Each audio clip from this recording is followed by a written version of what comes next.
one way of picking up, as an economist, I saw the entire talk not in terms of spiritual values. That's up in some sense you need to come to, even getting to be fond of somebody or getting to know somebody. I thought if you create a pristine kind of community with very little structure in it, what are we looking for? We are looking for the role of counterfactuals, which is totally the heart of what you're talking about, what you said. Counterfactuals being, what will happen if I do this rather than that, when I have to choose something?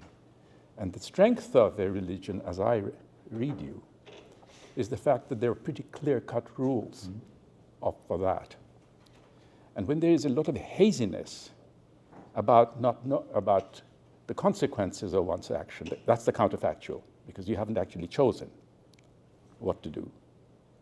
Then uncertainty breeds in, and of course you can't possibly have cooperative action, because cooperation demands that you have a rule by which there are penalties and rewards, of course. You can look at it both sides. And the clarity of that, when that clarity disappears or weakens, we have a problem in cooperative behavior.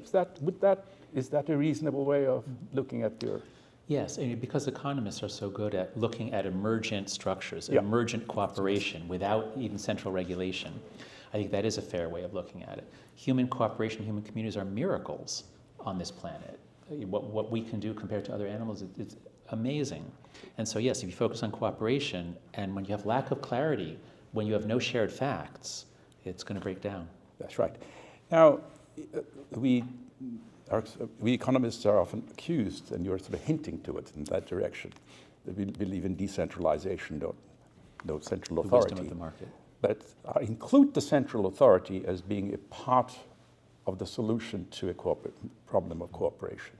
The central authority, at least in my democratic leanings, that would obviously the guy is elected to be the ruler or the leader.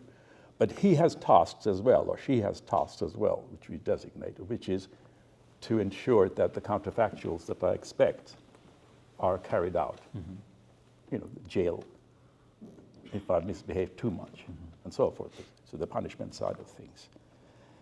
And that led me to ask, in your talk, towards the end, you lean more towards a non-materialistic side of us that I wasn't expecting, because I was expecting from an evolutionary psychologist as you are to try and explain our spirituality, the emergence of spirituality as a solution to a class of problems, survival if nothing else, obviously.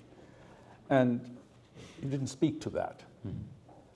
Is it because you think it's slightly outside the reach of your kind of reasoning and certainly my kind of reasoning? Or, I mean, I have spiritual views too, by the way. I mean, that's made absolutely clear. Non-believing, but highly spiritual, no question about it. Could be looking at what, on an evening in my garden. That's where the action is, actually, in some ways. The question is, that's an emergent feature of us, so to speak. Yeah. So when I wrote The Righteous Mind, I was writing a book. I wanted it to be a popular book, a trade book that could be read by anyone, but all my books, I've also tried to make them academic books with footnotes that will speak to my fellow academics, and to ground everything I say in footnotes and citations and evidence.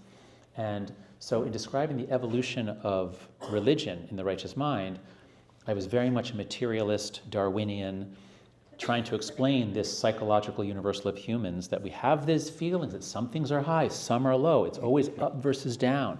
There's a quote I often use from Swami Vivekananda in the 1890s.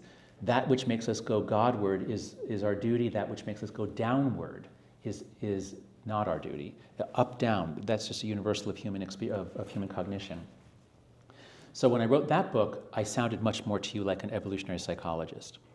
But over time, I've gotten more comfortable talking about religion. I don't feel as though I have to say, don't worry, folks, I'm not saying that God is real. I'm just saying that it evolved. Like, that's the way I was early in my career, because that's what you had to do, because if if you're positive towards religion, you're suspect, and people will attack you for it. But over time, I think it's actually lightened up a little bit. And I think the Templeton Foundation, for example, has funded a lot of research into spirituality. There's a lot more talk about it, where you don't have to prove, like, don't worry, I'm not soft on being anti-religion. And I've developed a lot more respect for religion as well. And I've spoken to many more religious audiences since I wrote The Righteous Mind. So I'm comfortable using more religious language. Right. It doesn't mean I'm a believer, but I'm not certain. I've always called myself an atheist, but some Christian friends in London just said, and then I said, but look, I don't know, I'm open. They said, oh, then you're not an atheist, you're an agnostic. I said, okay, fine, I'm an agnostic. One final thought before we turn over to the audience, because I know people will want to ask questions. When you talked about the strictness of certain sects, I read it as high exit costs. So if you're in, exit is very high. And the question is, why would that be appealing? Some of your charts showed that the membership is it remains salient for a long while. Yeah. And I wonder whether that has to do with the fact that in games you typically have the rules and you also know the payoff structure and so forth. But of course it's not like that. A lot of uncertainty. Events take place you couldn't have anticipated, and you have to respond to that. Right. Now in a world like that, it seems to me pretty easy to prove as a theorem that it's very, very useful to have a cohesive group, because otherwise if exit is hard on those who remain. Exit for somebody exiting means you're losing somebody, and therefore you've got less of a coordination of benefits.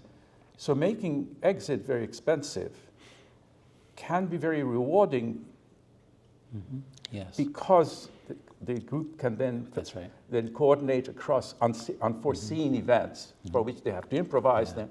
And unique depth. That's right. Does that seem reasonable? Oh, it's very reasonable. You basically just put into words, in different words, one of my favorite books by an economist, which is by Robert Frank, an economist at Cornell.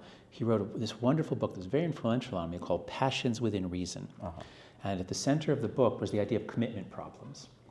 You see someone beautiful, you fall in love, you think they're great, but you know what?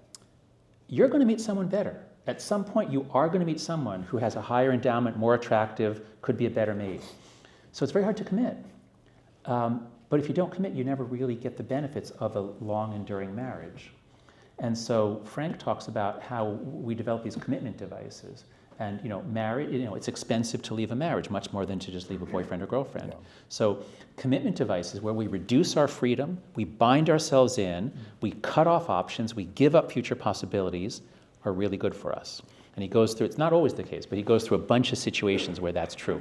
And the reason why it's so influential on me, when I started graduate school, moral psychology was the study of moral reasoning. It was Lawrence Kohlberg and dilemmas and why do you think he should steal the drug to save his wife? And it was very rational.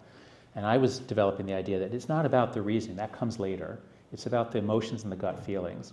And so Robert Frank's book, written in 1987, he said the emotions evolved as commitment devices. So falling in love, vengeance. If people know that you're not vengeful, then they can take advantage of you if they're stronger than you. Yeah, sure. But if people think that you'll go ballistic and you'll hit them, even if they have an advantage, they're not going to mess with you. So anger, vengeance, love are commitment devices that allow us to create large-scale cooperation. I think I can't remember who it was, but some decades ago, there was a thought that the President of the United States, if he is slightly unpredictable,